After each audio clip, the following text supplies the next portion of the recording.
Hello and welcome dear students, this is NK the mathematics coach और today we have to discuss a new chapter from class 12th 3D 3 dimensional geometry हम आज read करेंगे, study करेंगे। यह आपका basically second part है क्योंकि इससे पहले भी 3D को आप 11th क्लास में रीड कर चुके हैं। फिर भी कुछ बच्चों को पुराना काम याद नहीं रहता तो थोड़ा सा रिव्यू करेंगे उन कंसेप्ट्स का, उन चीज़ों का जो हमने पहले रीड किया था। उससे भी पहले आप पढ़ चुके हैं कोऑर्डिनेट ज्योमेट्री को 10th क्लास के अंदर।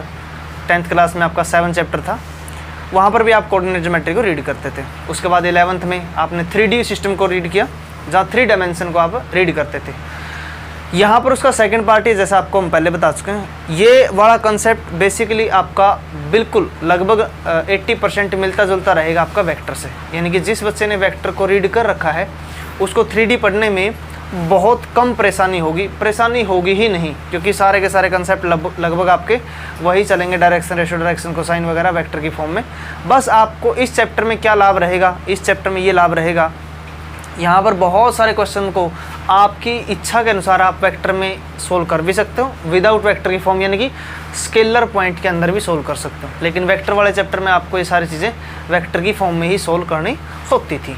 तो एक बार थोड़े से बेसिक कंसेप्ट पढ़ते हैं कि इस चैप्टर में हमें क्या क्या रीड करना है, क्या क्या कंसेप्ट रहेंगे। तो इसका जो सबसे इम्पोर्टेंट टॉपिक है जहाँ पर आप रीड करोगे 3D जियोमेट्री, यानी कि 3 का मतलब 3, D का मतलब डायमेंशन, X, Y और Z एक्सिस का हम यहाँ प्रयोग करेंगे। ठीक है जी। तो बेसिक आपका प्रोग्राम रहेगा 3 एक्सिस का, जिनमें से एक होगी X एक्सिस, Y एक्सिस और Z एक्सिस। यहाँ पर क्या होता है, जहाँ पर तीनों कोऑर्डिनेट एक्सिस टकराती है उस पॉइंट को, उस कॉमन पॉइंट को ओरिजिन का नाम हम दे देते हैं। सिमिलरली X उस तरफ प्लस है तो यहाँ पर इसकी X की नेगेटिव डायरेक्शन है, जैसे इधर Z है तो उधर कितनी है -Z है, इधर Y है तो इधर क्या है -Y। ठीक है जी। ये पर्दे के पीछे के कंटेंट है जो हमें दिखाई नहीं देते। ठीक है जी। तो यहाँ पर सबसे इम्पोर्टेंट टॉपिक जो आपको 3D के अंदर रीड करना है, बड़ा गजब का टॉपिक है क्योंकि इसमें लगभग 25 से 30 टॉपिक्स आप रीड करते हैं। और अगर आप NCERT की बात करेंगे तो आपको यहाँ सिर्फ 3 एक्सरसाइज मिलेगी। सिर्फ 3 एक्सरसाइज के अंदर आपके कंसेप्ट क्लियर करवाने की कोशिश की जाएगी। हर 1 और 2 क्वेश्चंस के साथ नया टॉपिक चेंज होगा, इसलिए थोड़ा सा ध्यान से आपको रीड करना पड़ेगा क्योंकि NCERT कंसेप्ट है। लेकिन अगर आप अदर मैथमेटिक्स रीड करते हो, एलिमेंट्स वगैरह पढ़ते हो, तो वहाँ पर आपको इसकी 11 से 13 एक्सरसाइज मिलेंगी। RD शर्मा में जाओगे तो आपको इस चैप्टर के ही पार्ट मिलेंगे 3 से 4, और उसके अंदर आपको बहुत सारी एक्सरसाइज मिलेगी, यानी कि प्रत्येक 2 या 3 टॉपिक को लेकर ही पूरी एक्सरसाइज को डिस्कस किया हुआ आपको वहाँ मिलेगा।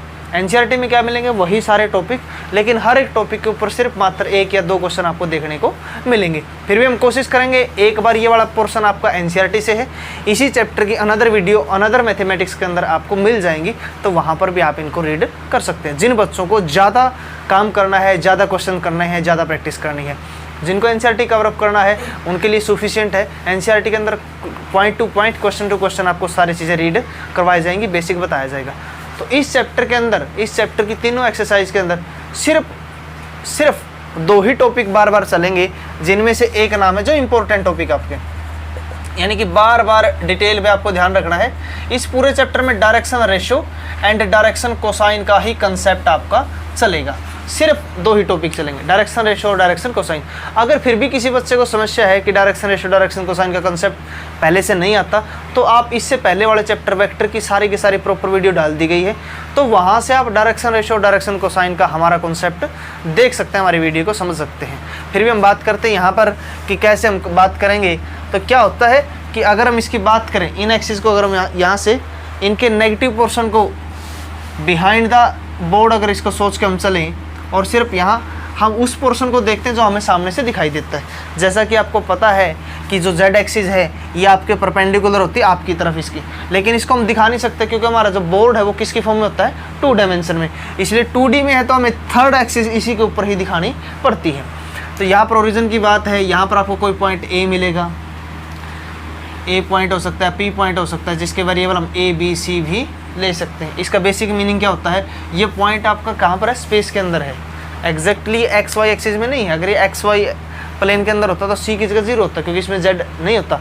ये ओरिजिनली कहाँ पर है, जैसे ये पूरा का पूरा 3D जो चैप्टर है ये इमेजिनेशन का चैप्टर है, तो आपको फोकस करना पड़ेगा कि जो सर आपको काम करवाने लग रहे हैं उनके माइंड में, और आपको अपने माइंड को कनेक्ट करके देखना पड़ेगा, तभी आपको चीज़ें जल्दी और आसानी से समझ में आएंगी।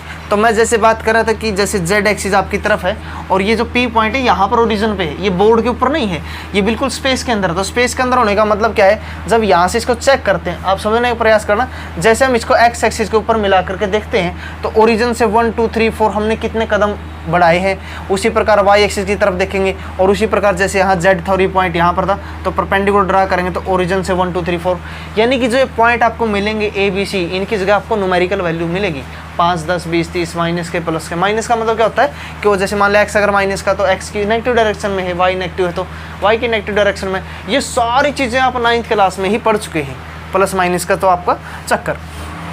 तो क्या करते हैं, इसको ओरिजिन से जब इसको मिलाते हैं और जो लेंथ बनती है अपनी, ओरिजिन पे पॉइंट क्या होते हैं 0 0 और 0, तो आपको वेक्टर वाले चैप्टर के अंदर ये सारी चीज़ें बताई गई थी कि डायरेक्शन रेशो कैसे निकालते थे हम। डायरेक्शन रेशो निकालते थे x2 - x1 y2 - y1 z2 - z1। तो बेसिकली a - 0 करो तो क्या बनेगा, a बनेगा, b - 0 करो तो वो क्या बनेगा, और c - 0 करो तो c। तो आप वेक्टर में भी और 3D में भी डायरेक्शन रेशो को a b और c से ही डिनोट करेंगे। मैं आपको बार बार बता चुका हूँ कि इस चैप्टर के हर एक क्वेश्चन के अंदर आपका क्वेश्चन सिर्फ और सिर्फ डायरेक्शन रेशो और डायरेक्शन कोसाइन की फॉर्म में ही चलेगा। तो ये क्या होते हैं, आपके डायरेक्शन रेशो होते हैं। अगर इसको हम वेक्टर की फॉर्म में लिखें p वेक्टर, तो क्या लिखेंगे हम, ai प्लस bj प्लस में c के। आपको पहले ही शुरुआत में ही ये बता दी गई है बातें, वेक्टर वाले चैप्टर के अंदर वेक्टर की फॉर्म में लिखना ज़रूरी है।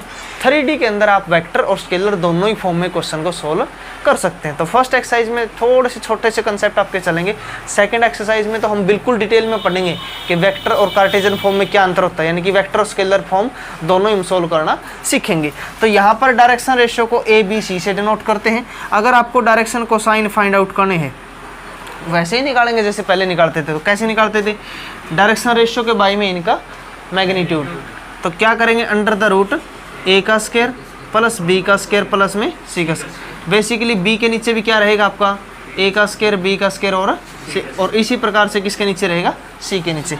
डायरेक्शन कोसाइन को पहले हम ऐसे ही छोड़ दिया करते थे, लेकिन अब इनकी एक नोटेशन होगी, यानी इस डायरेक्शन कोसाइन को l से, इसको m से और इसको n से भी डिनोट करेंगे। इस डायरेक्शन कोसाइन को हम कोस अल्फा से, इसको कोस बीटा से और इसको कोस गामा से भी डिनोट करेंगे। ये इनकी नोटेशन मात्र है जिनको आपको ध्यान में रखना है। तो बार बार कहीं पर इनको हम मैग्नीट्यूड की फॉर्म में, कहीं पर इनको हम एल एम और एन की फॉर्म में, कहीं पर हम इनको कोस अल्फा कोस बीटा और कोस गामा की फॉर्म में भी इनको सोल्व करेंगे। आपके दिमाग में क्वेश्चन होगा, सर ये अल्फा बीटा गामा का क्या रोल है। ये रोल ये है, जो हमारे इस वेक्टर ने एक्स एक्सिस के साथ एंगल बनाया है उसको बोलते हैं अल्फा, वाई एक्सिस के साथ जो एंगल बनाया उसको, और जो जेड एक्सिस के साथ बनाया उसको क्या बोलते हैं, जेड एक्सिस में आपको बता चुका हूँ, ये आपकी तरफ है। समझ गए जी, ठीक है। तो इसी प्रकार से इनको एल एम और एन या फिर कोस अल्फा कोस बीटा और कोस गामा से भी डिनोट हम कर सकते हैं। एक बेसिक सा फॉर्मूला यहाँ पर आता है कि अगर एल का स्क्वायर प्लस एम का स्क्वायर प्लस एन का स्क्वायर इक्वल टू 1 होता है। क्यों होता है, क्योंकि एल की वैल्यू ये है। अगर मैं इसका स्क्वायर करता हूँ तो ए स्क्वायर और रूट कट जाएगा, इसका स्क्वायर करूँगा तो बी स्क्वायर रूट कट जाएगा, इसका स्क्वायर करूँगा तो सी स्क्वायर रूट कट जाएगा। और जब आप इनको ऐड करते हो तो क्या तीनों का डिनोमिनेटर सेम रहेगा, यानी कि तीनों का डिनोमिनेटर क्या रहेगा, A square plus B square plus C square, और ऊपर भी क्या होगा आपका A square plus B square plus, और कटने से वैल्यू क्या बनेगी। तो आपका ये फॉर्मूला यहाँ से निकल कर आता है, यानी कि इसको हम क्या लिख सकते हैं, इसको हम लिख सकते हैं कोस स्क्वायर अल्फा प्लस में कोस स्क्वायर बीटा और प्लस में cos square gamma equal to क्या लिख सकते हैं। अगर आप इसकी वैल्यू रखते हो 1 माइनस साइन स्क्वायर अल्फा, इसकी रखते हो 1 माइनस साइन स्क्वायर बीटा और इसकी 1 minus sine square gamma equal to 1, क्या 1 से ये 1 कैंसिल होगा, 1 प्लस 1 कितना होगा 2, और ये तीनों को साइन उधर जाके क्या बनेंगे प्लस के, यानी कि यही एक फॉर्मूला और निकल के आता है, साइन स्क्वायर अल्फा प्लस में साइन स्क्वायर बीटा प्लस में साइन स्क्वायर गामा किसके बराबर होगा आपका 2 के बराबर। यानी अगर कोस की फॉर्म में लिखोगे तो 1 के बराबर और साइन के फॉर्म में लिखोगे तो 2 के बराबर। ये छोटी छोटी चीज़ें, छोटे छोटे बेसिक है जिनको आपको ध्यान में रखना है।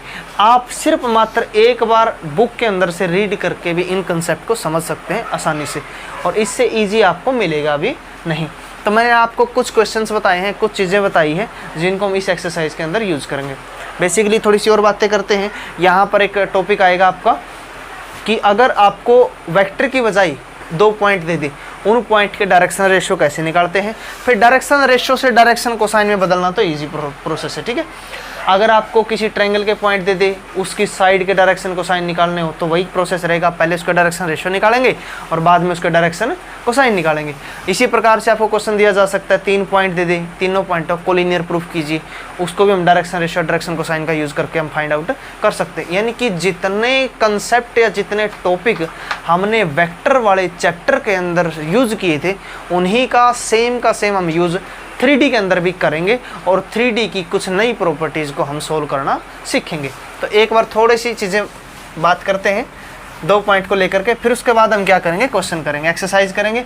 बड़ी इजी एक्सरसाइज है, बड़ा आसान एक्सरसाइज है। इस चैप्टर का जो मार्किंग है वो 7 मार्क्स की मार्किंग है, जिसमें से एक 1 मार्क्स क्वेश्चन आता है, एक 6 मार्क्स क्वेश्चन आता है, ठीक है। रेशियो चेंज हो सकता है। 7 मार्क्स में से ऐसा भी हो सकता है कि 1 मार्क्स 2 मार्क्स और 4 मार्क्स का क्वेश्चन आपका दिया जा सकता है अगर पैटर्न चेंज किया जाता है तो। अदरवाइज थोड़ी सी चीज़ें आप सीखेंगे, यानी कि 7 मार्क्स का आपका चैप्टर रहेगा।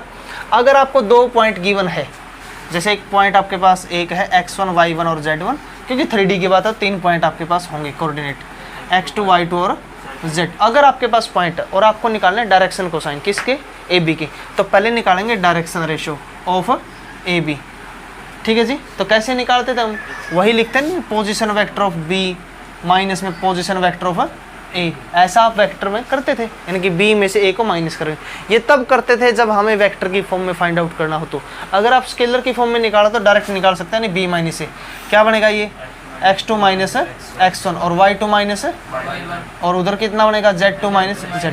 अब ये वाला डायरेक्शन रेशियो बन गया A, ये बन गया B और ये बन गया आपका C। आगे आप इसको डायरेक्शन कोसाइन में चेंज करना चाहते हो तो डायरेक्शन कोसाइन में चेंज कर सकते हो। A बाई में under the root A square plus B square plus C square, वैसे B के नीचे लिखोगे और वैसे किसके नीचे लिखोगे, C के नीचे। ऐसे आप इसको काम कर सकते हो।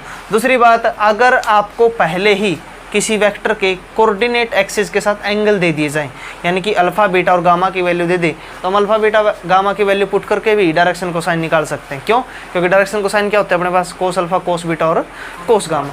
तो आपको कितने ही प्रकार से क्वेश्चन दिए जा सकते हैं, उनको हम सोल्व करना सीखेंगे।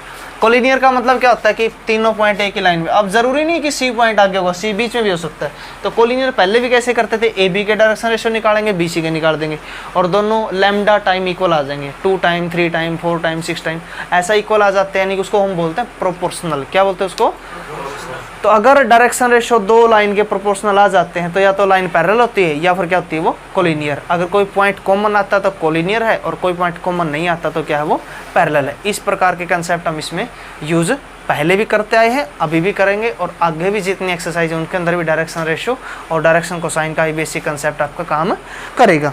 तो एक और बात करते हैं एक्सरसाइज की फर्स्ट क्वेश्चन के साथ, ठीक है। NCERT के अंदर आपको ये 11th चैप्टर है और 11th चैप्टर में फर्स्ट एक्सरसाइज में सिर्फ कितने क्वेश्चन है, 5 क्वेश्चन है, ठीक है। तो एक बार समझने का प्रयास करते हैं।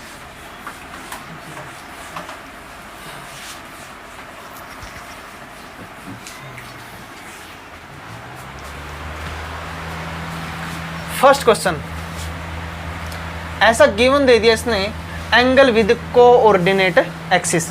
अकॉर्डिंग टू क्वेश्चन,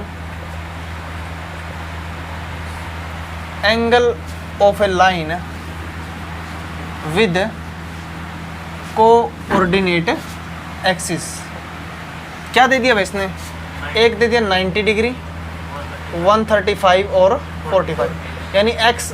अब रैंडमली लिखते हैं इसको, हम पैटर्न में तो लिखते रहे respectively X Y Z axis. तो अल्फा ये क्या होगा आपका और ये क्या होगा आपका गामा। आपको इसने डायरेक्टली बोल, देखो क्वेश्चन इजी है इसके, 30 सेकंड से ऊपर क्वेश्चन में टाइम नहीं लगा, 30 सेकंड से ऊपर, ठीक है। अगर आपके कंसेप्ट क्लियर है तो, कंसेप्ट क्लियर है तो। अगर हम बात करें डायरेक्शन कोसाइन की, तो क्या रहेंगे डायरेक्शन कोसाइन अपने, cos alpha, cos beta and cos gamma. कोई दिक्कत किसी को? वैल्यू पुट करते हैं जी, अल्फा की वैल्यू 90, बीटा की वैल्यू 135 और गामा की वैल्यू 45। ठीक है जी। तो आपको पता है 90 पे 0 होता है और 40 पे कितना होता है, 45 पे 1/√2, लेकिन इसकी वैल्यू डायरेक्ट नहीं निकलेगी। तो क्या करेंगे इसको हम, पहले इसको सोल्व करेंगे। 180 माइनस 45, क्या करेंगे इसको, 180 माइनस 45 तो 0। अच्छा 180 पे नो चेंज, लेकिन सेकंड क्वाड्रेंट इसलिए क्या रहेगा, माइनस का। 11th क्लास की ट्रिग्नोमेट्री में आता था, अगर आपको नहीं पता तो आप 11th क्लास की ट्रिग्नोमेट्री की वीडियो भी देख सकते हैं। ठीक है, तो 0 यहाँ बनेगा माइनस का 1/√2 एंड ये क्या बनेगा आपका 1/√2। तो आपके क्या है, डायरेक्शन कोसाइन। इस प्रकार से आप इनको निकाल सकते हैं। कोई दिक्कत किसी को? हो जाएगा।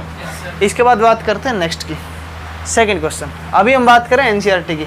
आप किसी अदर मैथमेटिक्स से भी क्वेश्चंस सोल्व कर सकते हैं, प्रॉब्लम ले सकते हैं, प्रॉब्लम आपकी ले ली जाएंगी और बता दिया जाएगा उसको। नेक्स्ट एक्सरसाइज के अंदर ऐसा दे दिया, देखो जी इसमें क्या था, एक वेक्टर था, एक लाइन थी जिसने तीनों एक्सिस के साथ अलग अलग डिफरेंट एंगल बनाई। अगर इसने बोल दिया कि सेम एंगल अगर हो तीनों एक्सिस के साथ, तीनों एक्सिस के साथ क्या हो, सेम एंगल हो, तो फिर डायरेक्शन कोसाइन कैसे निकालोगे। सेकंड क्वेश्चन आप लिखोगे अकॉर्डिंग टू क्वेश्चन, स्टेटमेंट लिख दो ना, एक बार लिख दोगे। तो कंडीशन क्या है, तीनों एंगल सेम है, alpha equal to beta equal to gamma. इसका मतलब अगर हम डायरेक्शन कोसाइन की भी बात करते हैं तो वो क्या बनेंगे भाई आपके, कोस अल्फा, और दूसरा क्या होता था, कोस बीटा, और तीसरा क्या होता था, और अकॉर्डिंग टू क्वेश्चन तो क्या हो जाएंगे ये इक्वल। समझ गए जी। लेकिन एज वी नो दैट, आपको अभी फॉर्मूला बताया था, as we know that cos square alpha plus cos square beta और प्लस में कोस स्क्वायर गामा किसके बराबर होता है। अब ये बताइए कि क्वेश्चन के अकॉर्डिंग तो तीनों सेम है, तीनों क्या है, सेम। तो अगर इसको भी अल्फा, इसको भी अल्फा, इसको भी अल्फा लिख सकते हैं इस क्वेश्चन के अकॉर्डिंग। तो अगर सेम है तो 3 टाइम नहीं हो जाएगा ये, 3 time cos square alpha equal to 1। तो कोस स्क्वायर अल्फा की वैल्यू कितनी आएगी, 1/3। तो कोस अल्फा की वैल्यू क्या आएगी, प्लस माइनस 1/√3। तो यही वैल्यू तीनों बार होगी, तो आप इसको 3 बार लिख देना, हो जाएगा। कोई दिक्कत किसी को?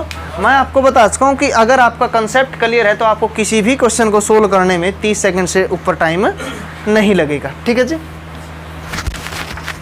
थर्ड क्वेश्चन की हम बात करते हैं। तो थर्ड क्वेश्चन में क्या गिवन है, पहले से डायरेक्शन रेशो दे दिए गए हैं, पहले से क्या दे दिए गए हैं, हम एक्सरसाइज के समापन की ओर बढ़ चुके हैं। ठीक है जी। तो पहले से क्या गिवन है, मैं आपको शॉर्टकट में ही करवा रहा हूँ, स्टेटमेंट आप लिख सकते हो। तो अगर थर्ड क्वेश्चन की बात करें तो क्या दे दिया इसने, डायरेक्शन रेशियो क्या दे दिया भाई इसने, -4। ठीक है जी। अगर आप माइंड की बात करते तो इनको ABC लिख सकते हैं भाई। तो डायरेक्शन कोसाइन का बेसिक फॉर्मूला क्या होता है, A/, में √A² plus B² plus, similarly किसके नीचे होगा, और सिमिलरली किसके नीचे होगा, यानी अगर यहाँ बात करें तो -18 में क्या रहेगा, -18 का स्क्वायर प्लस में 12 का स्क्वायर प्लस में -4 का। यही कंसेप्ट किसके नीचे काम करेगा, B के नीचे, और यही कंसेप्ट किसके नीचे काम करेगा, C के नीचे। बात समझ में आई है? कोई दिक्कत किसी को? हो जाएगा। नेक्स्ट क्वेश्चन की तरफ चलते हैं। ठीक है जी। फोर्थ क्वेश्चन में 3 पॉइंट दे दिए गए हैं। बात वही है भाई, आप कंसेप्ट को बोझ बना करके मत पढ़ना कि इतने सारे टॉपिक, यानी 5 क्वेश्चन सर ने बताया 500 के 500 अलग टॉपिक नहीं, 500 के 500 टॉपिक अलग हो सकते हैं, लेकिन उनमें टूल एक ही काम अभी तक कर रहे हैं, डायरेक्शन रेशो, डायरेक्शन कोसाइन। बार बार किसकी बात होगी, डायरेक्शन रेशो, डायरेक्शन कोसाइन। ठीक है जी। नाम बदलेगा, प्रोग्राम वही चलेगा। ठीक है। तो फोर्थ क्वेश्चन में क्या दे दिया इसने, 3 पॉइंट दे दिए, को लीनियर प्रूफ करना है। तो फर्स्ट पॉइंट बोलोगे क्या दिया आपको, कितना है, 2, 3 एंड 4। बी कितना है, माइनस का 1, -2, 1। सी कितना है, 5, 8 और 7। कोलिनियर प्रूफ करने का कंसेप्ट बताया था कि पहले डायरेक्शन रेशियो निकालोगे किसी भी एक के, जैसे मान लीजिए आपने ए बी के निकाल ली, तो कैसे निकालोगे, B - A। तो 1 और ये -3 बनेगा, तो इसमें से और करोगे -5 बनेगा, 1 - 4 करोगे तो -3। ठीक है जी। डायरेक्शन रेशियो किसी और के निकाल लेना, BC के निकालोगे तो बाद वाले में से पहले वाले को माइनस करो, C - B। 5 + 1 करो तो 6 बनेगा, 8 + 10 हो जाएगा 7 माइनस 1 करो तो 6। आप ये लिख सकते हो कि direction ratio of B C वो हो गया माइनस का 2 time direction ratio of A B. अब अगर नहीं है तो बता दीजिए, अगर इसको -2 से मल्टीप्लाई करते तो सेम बनता है भाई। और आपको बताया था -2 का मतलब है लैम्डा। -2 का मतलब क्या है?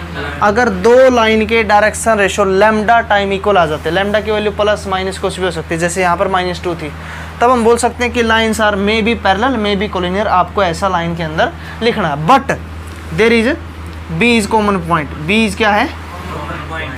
बी कॉमन पॉइंट है, तो कॉमन पॉइंट है तो लाइन क्या हो जाएगी? तीनों पॉइंट क्या हो जाएंगे? कोलिनियर हो जाएंगे। समझ गए जी?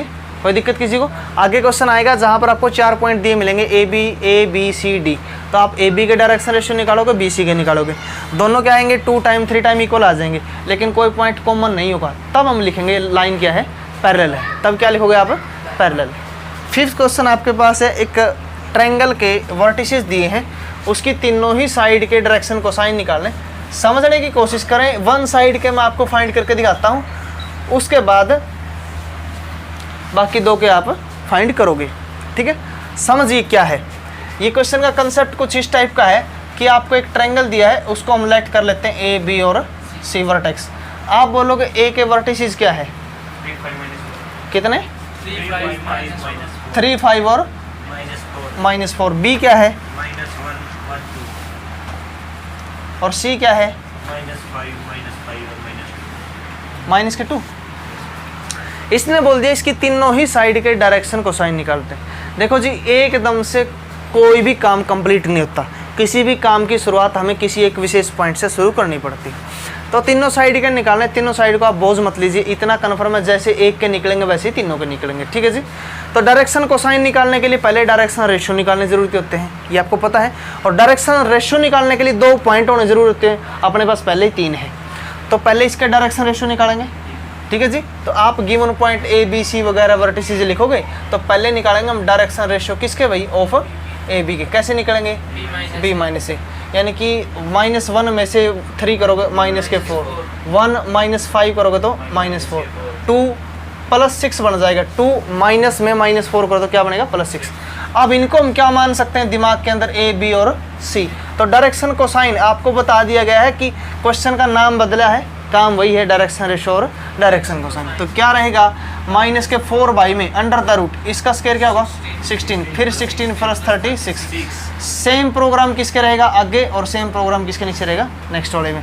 फिर क्या करोगे आप? बी सी का डायरेक्शन रेशियो, उसके डायरेक्शन कोसाइन, ए सी का डायरेक्शन रेशियो, उसके डायरेक्शन।